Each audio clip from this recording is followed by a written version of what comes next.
Listen closely, because what I'm about to say is not designed to comfort you. It's designed to wake you up.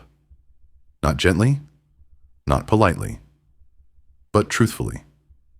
If you are a woman over 60 and somewhere deep inside, you still wonder whether having a boyfriend is proof that you're alive, desired, or relevant, then this message is for you. Stay with me. Not because you agree, but because something inside you already knows this conversation is overdue. By the time a woman reaches this chapter of life, she has survived more than most people will ever understand. She has endured love that promised forever and delivered disappointment. She has carried families, buried dreams, raised children, sacrificed bodies, and swallowed grief in silence because there was no time to fall apart.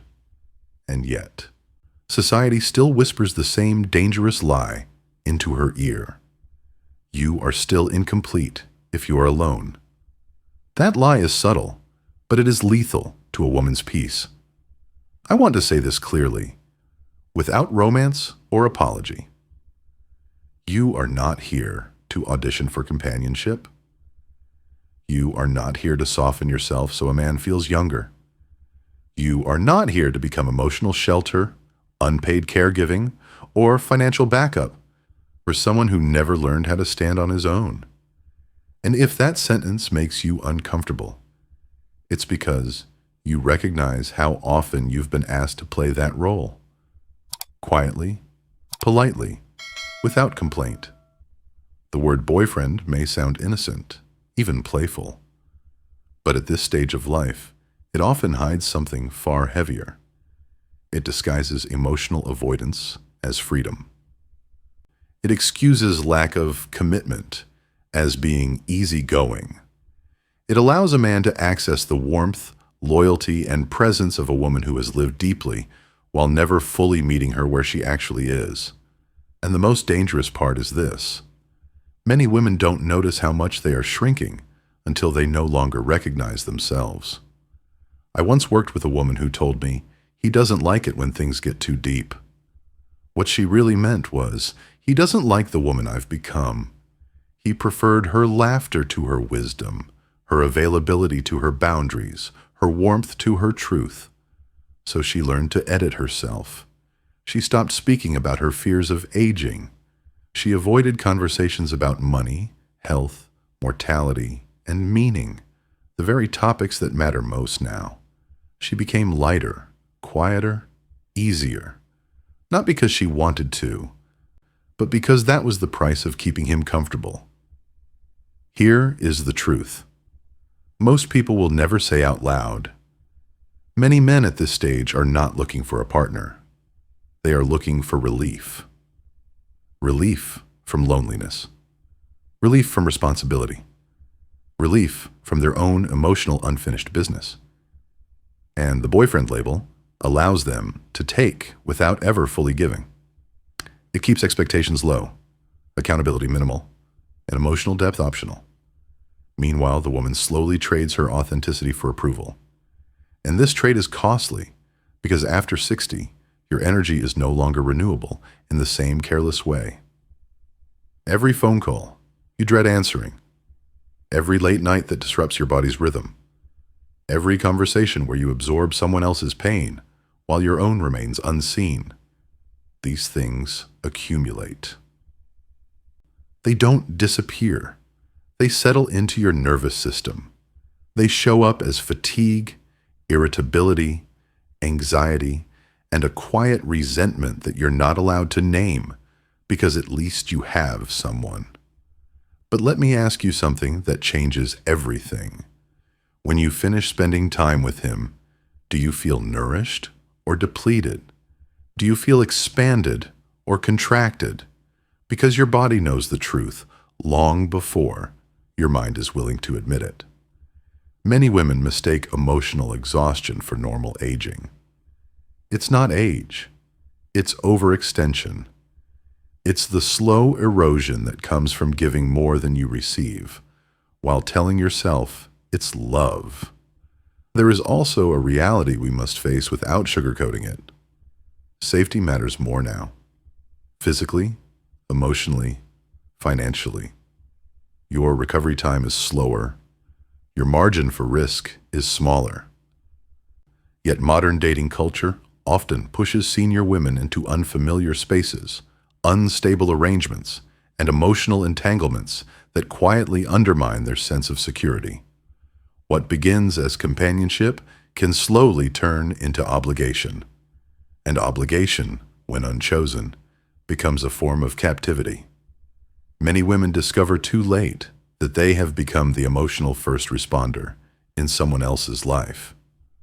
The late-night calls, the endless stories of regret, the unresolved anger toward ex-wives and adult children, the subtle guilt if you don't answer, the fear that something might happen if you step back. Empathy, once your strength, becomes the chain that binds you. And no one ever warned you how heavy that chain could become. What makes this even more painful is that this season of life is often meant to be expansive. This is when many women finally begin to ask the questions they were too busy or too afraid to ask before. Who am I beyond what I've given? What parts of myself did I abandon to survive? What does meaning look like now that performance is no longer required? There is a ripening that happens after 60, not a decline, but a deepening. And that deepening requires space. But space is exactly what many relationships at this stage do not allow. Because when a woman begins to grow inwardly, to become more honest, more grounded, more aware, it often disrupts the unspoken agreements that kept the relationship comfortable. She is no longer as flexible, no longer as willing to minimize herself, no longer as eager to absorb discomfort that isn't hers. And suddenly, she is told she has changed, as if growth were a betrayal. So she faces a quiet but devastating choice: continue evolving or remain emotionally frozen at the level her partner can tolerate. Too many women choose the latter, not because they want to, but because they fear starting over, because society taught them that solitude is failure, because no one ever told them that choosing themselves could be the most profound form of love. But here is the reframe that changes everything. What if this chapter of your life is not about being chosen by a man, but about finally choosing yourself without apology? What if the absence of a boyfriend is not a void to be filled, but a sanctuary to be protected? What if peace, not partnership, is the true measure of success now? Sit with that question. Let it unsettle you. Let it strip away the stories you inherited, but never consented to. Because the woman you are now is not meant to be managed, minimized, or maintained for someone else's comfort. She is meant to be honored, and we are only just beginning. There is a cost no one prepares you for, not when you're young, not even after you've survived marriage, divorce, or loss. It's the cost of emotional leakage. The slow, almost invisible draining of your inner resources when you give time, attention, money, and care to someone who does not truly reciprocate at your level of depth. By the time a woman reaches her 60s, she understands something most people refuse to face. Nothing in life is free. Every choice extracts a price. And romantic relationships at this stage are far more expensive than they appear on the surface. At first, the cost hides in small accommodations. You shift your schedule to match his availability. You eat later than your body prefers. You travel when your nervous system is craving rest. You spend money without noticing. Dinners, gifts, fuel, shared plans, all justified by the idea that this is what couples do. But slowly, subtly, the structure of your life begins to bend around his needs. And because you are kind, because you are capable, Because you have survived worse, you tell yourself it's manageable. Until one day you realize that your life no longer feels entirely like your own. Many women underestimate how dangerous that realization can be because it doesn't arrive with drama. It arrives quietly. In the way you hesitate before buying something for yourself. In the way you feel guilty for wanting a day alone. In the way your home, once a place of restoration, becomes a space you must emotionally manage. And often, there is no malicious intent from the man involved. That is what makes it even harder to leave. He didn't force himself into your life. You made room.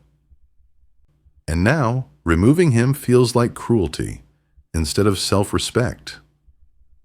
Financial entanglement is where this dynamic becomes especially risky. I have heard countless variations of the same story. He was only supposed to stay temporarily. His finances are complicated. I didn't want to seem selfish. What begins as generosity slowly transforms into obligation. Bills become shared. Resources become blurred. And suddenly, a woman who spent decades building stability finds herself subsidizing someone else's comfort, not because she chose to, but because untangling feels too overwhelming. But the deepest cost is not financial. It is emotional budgeting. You wake up already tired, not because of age, but because your emotional reserves are being spent on someone who cannot meet you where you truly live. Conversations revolve around his regrets, his health, his disappointments, his unresolved past. Your inner world becomes an afterthought, something you handle privately so as not to burden him. And in that quiet self-erasure, something sacred begins to wither. This is where we must talk about the psychological trap that keeps women in these relationships far longer than they should. It is not weakness, it is conditioning. Many women were taught, implicitly or explicitly, that their value is tied to being needed. That love is proven through endurance. That leaving makes you cold, selfish, or ungrateful. So when dissatisfaction arises, they don't ask, "Is this relationship serving me?" They ask, "What is wrong with me for wanting more?" The fear underneath all of this is rarely about the man himself. It is the fear of emptiness. The fear that without a partner, life will become smaller, lonelier, quieter in the wrong way. And so women accept crumbs of attention as proof of connection. A phone call here, a visit there, a compliment when it is convenient. Not enough to nourish, but just enough to keep hope alive. And hope, when it is disconnected from reality, becomes the most dangerous drug of all. There is a particular cruelty in the belief that after a certain age, you should be grateful for whatever affection comes your way.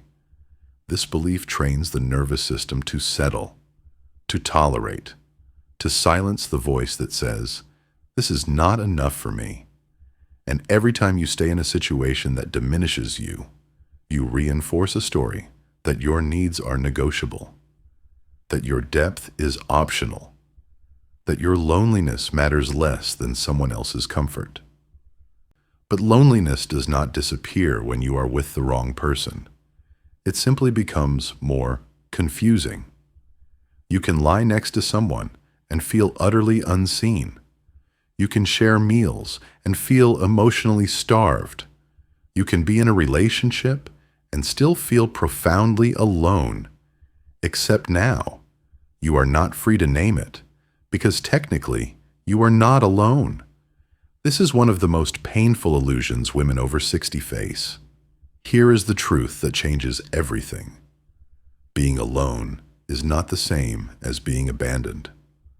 Solitude, when chosen, is not deprivation. It is clarity. It is the space where your nervous system can finally exhale, where your thoughts belong to you again, where your time is not negotiated, explained, or justified. And for many women, This is the first time in their lives they have ever experienced that kind of sovereignty. When you remove yourself from relationships that drain you, something unexpected happens. Your energy returns. Your intuition sharpens. You begin to notice how much of yourself you had been giving away just to maintain connection. And in that noticing, a new question emerges. Not, how do I keep him? But what do I want my remaining years to feel like? This question is not sentimental. It is existential. You are not running out of time. You are running out of tolerance for what is false. You no longer have the luxury of living half alive, half honest, half satisfied. The woman you are now requires alignment, not compromise disguised as love. She requires peace, not performance. She requires relationships, romantic or otherwise, that meet her with maturity, presence, and respect. And this is where the concept of never having a boyfriend again must be understood correctly. It is not a rejection of love. It is a rejection of roles that no longer fit. It is a refusal to mother, manage, or minimize yourself for the sake of companionship. It is a declaration that your inner life is sacred, not a resource to be mined by someone who cannot hold it with care. When you decide that you will no longer accept relationships that cost you your peace, something profound shifts. You stop waiting by the phone. You stop explaining your boundaries. You stop bargaining with disappointment. And in that stillness, something far more powerful than romance begins to grow. Self-trust.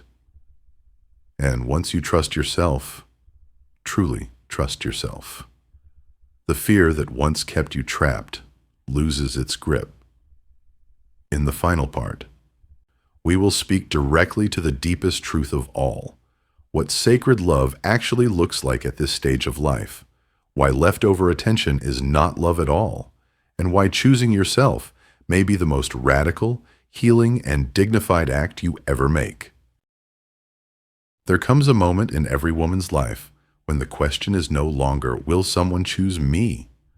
But what kind of love am I willing to allow into my remaining years? This moment does not arrive loudly. It comes quietly, often after disappointment has repeated itself enough times that denial is no longer possible. It comes when hope, once romantic and patient, finally matures into discernment. And discernment is not bitterness. It is clarity earned through lived experience. This is where we must talk about sacred love.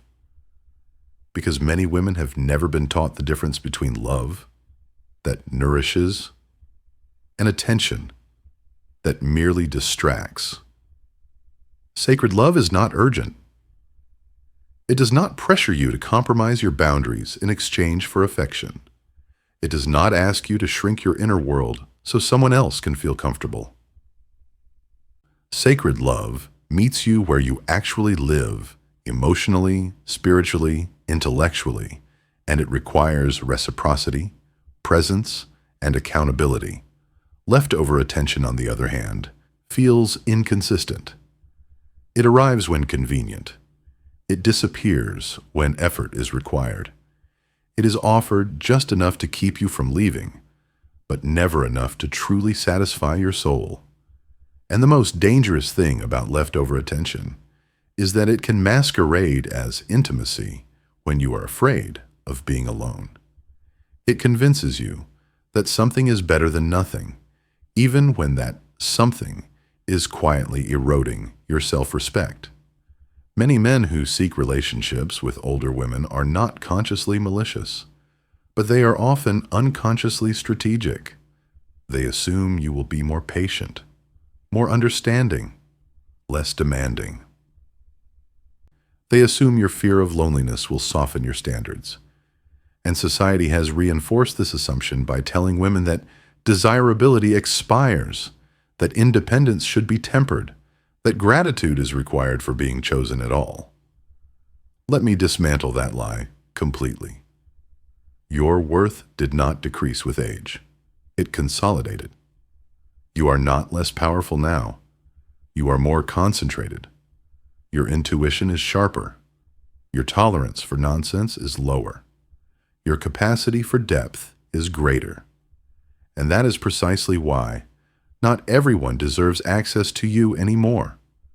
When a woman accepts a relationship out of fear of aging alone, fear of social judgment, fear of emptiness, she teaches her nervous system that safety comes from external validation. Over time, this creates dependency. Not love, dependency. And dependency always demands that you betray yourself in small ways to keep the connection intact. You overlook red flags. You silence your needs. You rationalize disappointment. And each time you do, the distance between who you are and how you live grows wider. There is a question I often ask that changes everything. What if the purpose of this season of your life is not to be partnered, but to be fully present with yourself? For many women, this idea feels radical because they have spent decades being oriented toward others, being useful, being chosen, being needed. To choose oneself now can feel selfish, unfamiliar, even frightening. But unfamiliar does not mean wrong. It often means true. Choosing yourself does not mean rejecting love. It means refusing roles that cost you your dignity. It means no longer auditioning for emotional safety. It means understanding that peace is not a consolation prize. It is the foundation. And from that foundation, if love arrives, it arrives as an addition, not a rescue. This is why the decision to never have a boyfriend again can be profoundly loving. It closes the door to dynamics that rely on your silence. It protects your time, your finances, your energy, your nervous system. It allows your home to remain a sanctuary rather than a negotiation. And it frees your heart to invest in connections that are mutual, nourishing, and aligned. Whether those connections are friendships, community, spirituality, creativity, or in rare cases, a truly mature romantic partner. A mature partner at this stage does not need you to manage his emotions. He does not require you to soften your truth. He does not compete with your growth or feel threatened by your independence. He adds calm. He respects your rhythms. He honors your boundaries without negotiation. And if such a partner never appears, your life is not diminished. It is clarified. This is the redefinition that changes everything. Fulfillment is not found in being coupled. It is found in being congruent, in living a life that reflects your values, your limits, your wisdom, in waking up without emotional debt, in knowing that your presence in your own life is enough. So now, let us bring this together, not as a list, but as a knowing that settles into your body. The boyfriend role often keeps women emotionally small because it privileges convenience over depth. Your energy, health, and safety are far too precious to gamble in arrangements that drain you. Growth after 60 is sacred, and any relationship that freezes you at someone else's comfort level is quietly destructive. The financial and emotional costs are almost always higher than expected, and above all, you deserve love that is intentional, reverent, and whole, not attention born from fear or scarcity. Here's the invitation I leave you with. Sit quietly, without distraction, and ask yourself one honest question. If I loved myself the way I once hoped a man would love me, what would I stop tolerating today? The answer may not be dramatic. It may be as simple as no longer waiting for a call, no longer explaining your boundaries, no longer making excuses for inconsistency, no longer shrinking to be digestible. You are not here to fill someone else's empty hours. You are here to live the most honest chapter of your life. You have given enough. You have endured enough. From this point forward, any man who enters your life must be a bonus, never a lifeline. And if no man enters at all, hear this clearly. You are still whole. You are still worthy. You are still deeply, profoundly, without ever having a boyfriend again. That is not loneliness. That is freedom. Mota SEO. This video is a deep, honest, and unfiltered message for women over 60 who are questioning love, companionship, and whether having a boyfriend truly brings peace or quietly drains their life, drawing from psychological insight, emotional truth, and lived experience. Heartsync X explores 5 brutal truths about relationships later in life that most people are afraid to say out loud. This is not about rejecting love. It is about reclaiming dignity, emotional safety, and self-respect after decades of giving. If you are a senior woman who feels exhausted by dating, confused by inconsistent attention, or pressured to settle out of fear of loneliness, this video will speak directly to your soul. We talk about emotional labor, financial risk, spiritual growth, sacred love, and why choosing yourself after 60 may be the most powerful and healing decision you ever make. This message is for widowed women, divorced women, never married women, and any woman ready to stop shrinking and start living with clarity, peace, and self-trust.